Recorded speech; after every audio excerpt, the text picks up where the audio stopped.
accessed that autopsy report, clearly showing us how, in fact, Mr. Umesh Kolhe was murdered, brutally murdered in an ISIS fashion. And possibly the autopsy report mentions the death because of jugular vessel that was cut, the veins to the brain that were damaged that led to his death further.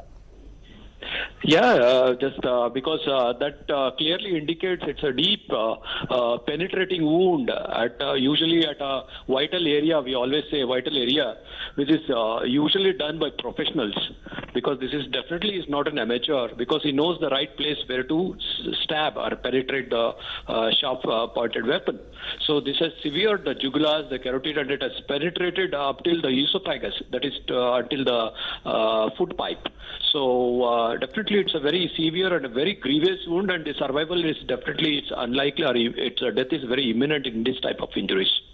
And Dr. Dinesh Rao, we have also accessed 6 different CCTV footage videos. In fact, there were 3 different attackers who were present at the moment. We saw as to how he was first made to kneel down. As you pointed out, this looks like a professional act, because his neck was hacked repeatedly by these 3 attackers, which severed his windpipe, his vertebrae and his ligaments that connect to his head and his torso. Correct.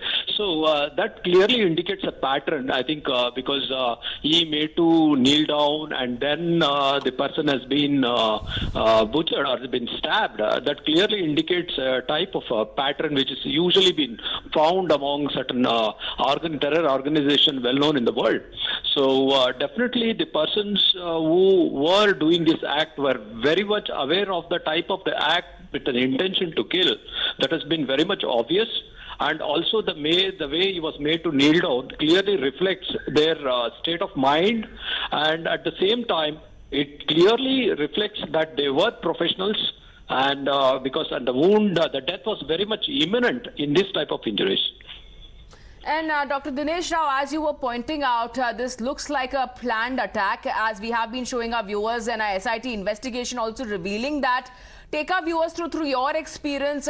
How does this attack really gets executed, and how you are saying, we have also mentioned this is an ISIS-style attack that we have witnessed in the past as well.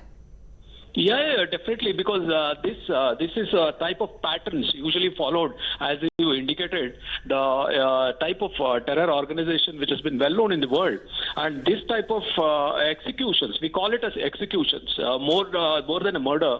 This we usually call an execution type of murder, and which by a sharp object, which is always carried out by such type of organization, and it not only indicates the brutality, it reflects the state of mind, and it's also the way it has been executed. It's well organized, well planned to further their type of agendas, or further the type of belief that they want to put forth in the minds of the public.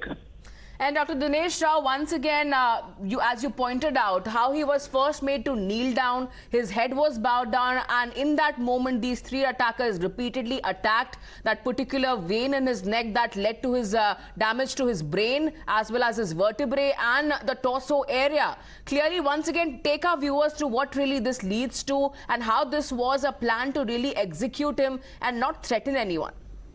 I think they also, apart from just putting a penetrating wound around the left side of the neck, I think they also made attempt to possible sever the neck, to decapitate. I think that is what might be in their minds, because the moment they saw this sun been coming, they were unable to perform that particular part and they escaped. But definitely, because the wound is 8 into 2 centimeters into the depth up till the esophagus, which clearly indicates attempt to possibly to decapitate. All right, thank you so much, Dr. Rao, for joining us here on Times Now.